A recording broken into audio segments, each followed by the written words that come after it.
In the previous video, we saw how to create a simple neural network in Pytorch. In this video, we'll talk about some of the important activation functions in Pytorch. Similar to previous video, we'll not go too much into the theory of activation functions, but provide a practical walkthrough of activation functions in Pytorch. The notebook that I will be using for this video will be available on GitHub, and you can find the link in the description box. So let's get started. Firstly, the data that I will be using is from a Kaggle computation. It's the same data set that I used in my previous videos. The documentation for activation functions is provided on this link, so you can access this link and learn more about Pytorch activation functions.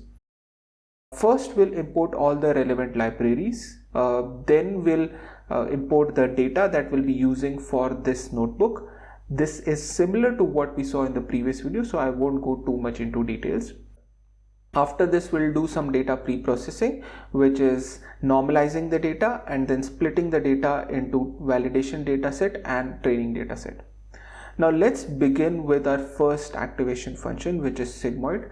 I will be following a format where I will first talk about each of these activation functions and then provide the actual code for using this in Pytorch. So the first activation function that we have is Sigmoid. This is the formula for Sigmoid, and this is how it looks like in a graphical format. As you can see, the value of Sigmoid function is between 0 and 1. As value of x approaches infinity, Sigmoid value approaches 1, and as x approaches minus infinity, Sigmoid value approaches 0. So one of the advantages of using Sigmoid is that it generates output between 0 and 1, which is helpful for binary classification problems. However, the shortcoming for this activation function is that it causes a vanishing gradient problem, especially when we create deeper neural networks with high number of hidden layers. Another shortcoming is that the output is not zero-centered, which makes learning slower in some cases. You can access the documentation for Sigmoid by clicking on this link. Now let's look at actual implementation of neural network with Sigmoid activation function. The model that I will be using is simple neural network architecture with 3 linear layers, input layer, a hidden layer, and an output layer, and Sigmoid as the activation functions for each of these layers. Next, we'll train this neural network. We define binary cross entropy loss as the loss function, and optimizer that we use is stochastic gradient descent. We have a learning rate of 0.1. We'll train the model for 10 epochs and have a batch size of 1000. The rest of the code is similar to my video about creating a simple neural network, so let's not go too much into details. I will call this function to train my model, and you can see that the model has been trained for 10 epochs. Next, we'll calculate AUC value for this model, and you can see that the AUC here is 0.616. Now, one thing to note here is that all the models that I will be training would not be optimized, so please don't rely on the AUC value to compare between different activation functions, at least using this notebook. You will have to do a pretty detailed analysis to see which particular activation function works better for your dataset and your use case. Now we'll follow the same structure for other activation functions. Let's talk about Tanh. I have the formula for Tanh here, and as you can see from the graph, Tanh value is between +1 and -1. This helps solve one of the problems with Sigmoid, which is that the value is not zero-centered. It also helps to some extent in mitigating vanishing gradient problems, but not to a significant extent. So we'll have to look at better activation functions for the vanishing gradient problem. The shortcomings of this particular activation function is that, as I mentioned, it does not completely mitigate the vanishing gradient problem, and also that if you are not very careful, it can saturate and kill gradients. Let's look at a practical implementation. Here I have replaced the activation functions for the input layer and the hidden layer with Tanh. I have kept the output layer activation function as Sigmoid since I want the output values to be between 0 and 1, and you will observe that this is something which I have done for all my subsequent examples. After creating the model object, I then train this model using the same function that I defined earlier. Once the model is trained, we can look at the AUC value for this. Next, we'll look at ReLU, which is rectified linear unit. It is one of the most commonly used activation function, especially because it is helpful in addressing the vanishing gradient problem to a large extent. The formula is written here, but it is actually quite simple if you just look at this graph. ReLU has value of 0 if the x value is negative, and for positive value it is x itself. Right? So it's a very simple activation function which makes it very computationally efficient. It also helps in mitigating vanishing gradient problems, and the model is able to learn very quickly and create sparse representations. One of the problems with this activation function is that it could lead to dying ReLU problem, which means that some of the neurons can become inactive during training. Before we look at alternative activation functions which can help address the dying ReLU problem, let's look at practical example of this. So I've replaced ReLU as the activation function for input layer and hidden layer and trained the model, and then looked at AUC for this model, and you can see it here.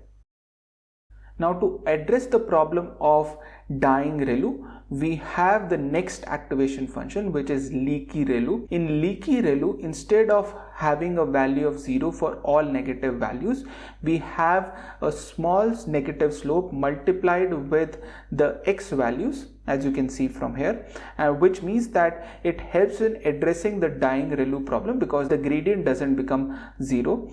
Another advantage of using this is that it does not suffer with the problem of vanishing gradient because it is based on ReLU. However, one thing to note is that it might not perform well for all kinds of data, so you might have to try it out for your specific use case.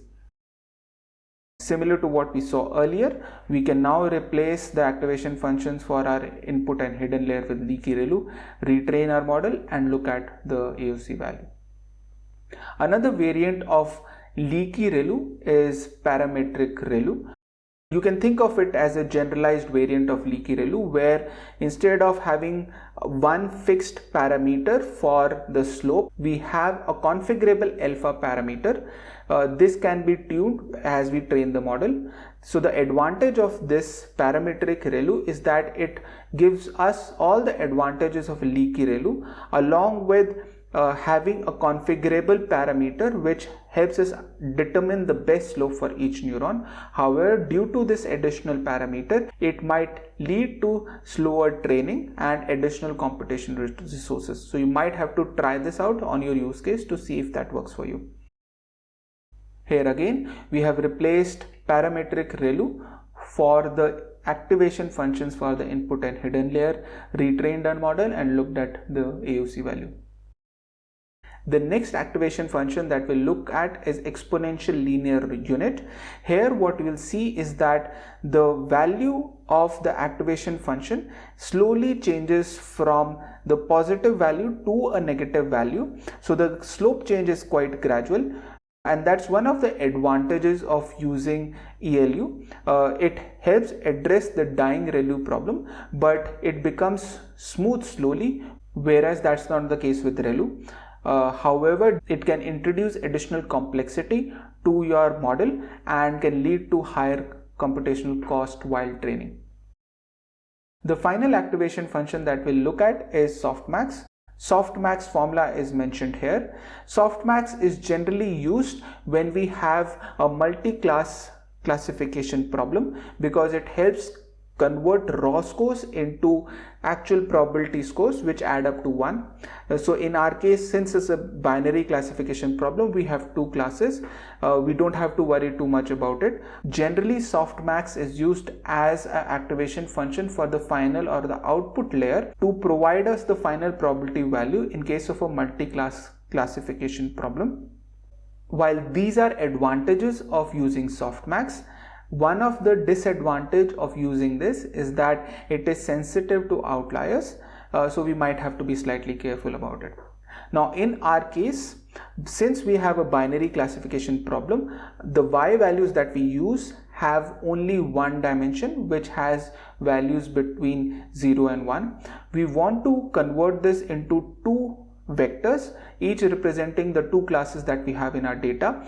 For that, we'll have to do one-hot encoding, and these lines of code actually does that. So we take our y vector and convert it into 2 vectors through one hot encoding. Now we define the model structure where for the input layer and the hidden layer we use ReLU, but for the output layer we use Softmax. Since we are using Softmax, you will see that there are 2 output neurons which will give us the probability for a particular observation belonging to each of the 2 classes that we have in our data. We can then train our model which we have defined above and calculate the AOC score. So this was a quick walkthrough of the activation functions available in Pytorch. If you found this video helpful, please press the like button. And if you want to get notified about similar videos in future, please subscribe to my channel. If you have any questions, please feel free to put them in the comment section. Thank you for watching the video.